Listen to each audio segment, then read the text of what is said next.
Hayden Christensen does a deep dive for Darth Vader, Gal Gadot offers an update on Wonder Woman 3, and a movie adaptation of Streets of Rage is in the works. Plus, I have a great chat with Guy Pearce. But real quick, if you're new to the channel, we're posting videos every day, so make sure you click the subscribe button and turn notifications on so I can personally keep you up to date with the best news of the day. The best geek news. Hello, CK here on this fine Tuesday. At least I think it's Tuesday. One can't be sure in the recesses of space. I don't know where I am. In an interview with Entertainment Weekly, Hayden Christensen revealed that he went back and rewatched all of the Star Wars films to prep for his return as Darth Vader. Not only that, but he also binged the Clone Wars and Rebels, adding that, quote, "It was great fun getting to go back and re-immerse yourself in this world that just continues to grow and become more and more vast."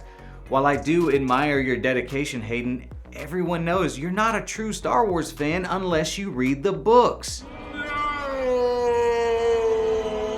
THR is reporting that Jason Momoa is in final negotiations to star in a live-action Minecraft movie. Quick question, did anyone out there actually want to see a Minecraft movie? Nope.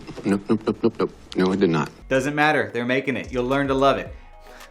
One video game movie I probably will love is Sega's Streets of Rage video game, which is currently in development according to sources for Deadline. A script on spec for Streets of Rage has been written by Derek Kolstad, the creator of John Wick and writer of Nobody, if that's any indication for how awesome this movie will probably be. So awesome. After the news that Warner Brothers is planning on revamping much of the DCEU, many people wonder what that would mean for many of their upcoming projects, like Wonder Woman 3. Well, worry not, because in a new interview with Forbes, Gal Gadot claims they are in the midst of working on the script, and that she's super excited for fans to see Wonder Woman 3 once it's made. Fingers crossed. Earlier today, the Northmen released a Red Band trailer. I didn't watch it because I'm saving it for the movie, but I'm only letting you know it's out there in case you're somehow still on the fence about watching a freaking Viking epic from Robert Eggers. Fight like a Viking! Yesterday, I mentioned how Memory hits theaters on April 29th, and I had a chance to chat with the cast of the movie, and one of those people was Guy Pearce. Check it out. For starters, I gotta say it was really nice to see you this time around as the one whose memory is working just fine.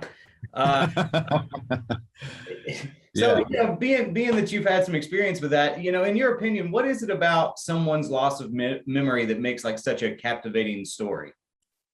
Oh, well, it's just immediately about your identity. I mean, we all take for granted all the things that we know in our lives that sort of culminate into an identity that is us.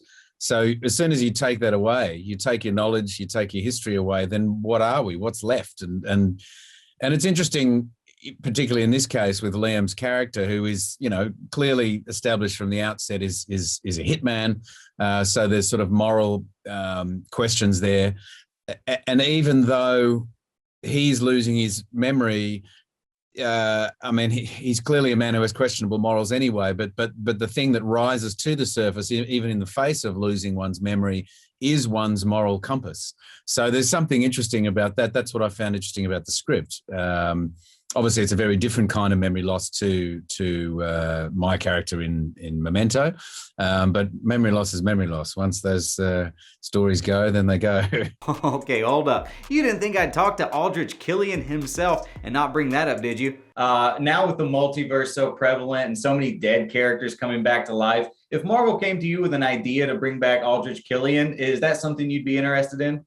Well, that was the other one I was going to say to you. I'd be very much interested to see him come back, and I think because of the nature of the character that he is, it's totally conceivable that he could come back. So yes, I would love to see what he is up to as well, because he's somebody, obviously, as we saw in Iron Man 3, went through a rapid sort of, you know, a vast change from the beginning of the story. So, you know, who knows where he's ended up. Fun story, after we stopped recording, Guy asked me if I'm related to Aldrich Killian. Obviously I'm not, since he's, you know, a fictional character, but Guy said that if Marvel brings him back, they'll have to bring me in as his little brother. How cool is that? I know, it would have been way cooler if we had actually recorded that moment. Before I go, quick reminder that Netflix dropped a brief teaser trailer for Love, Death, and Robots Volume 3 last night and revealed that the animated anthology will return on May 20th.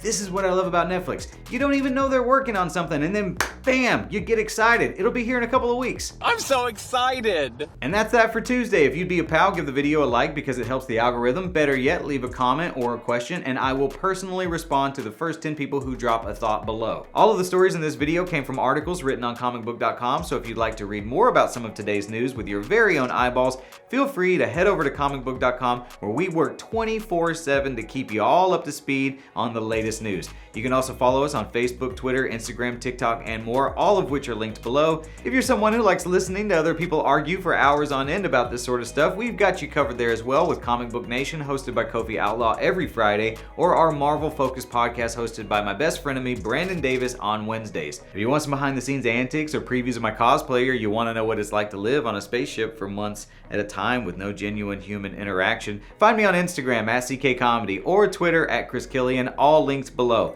Once again, make sure you like the video, subscribe, and turn on notifications, and give yourself a pat on the back for making it this far into the video. That's great. I can't believe you made it. See you tomorrow.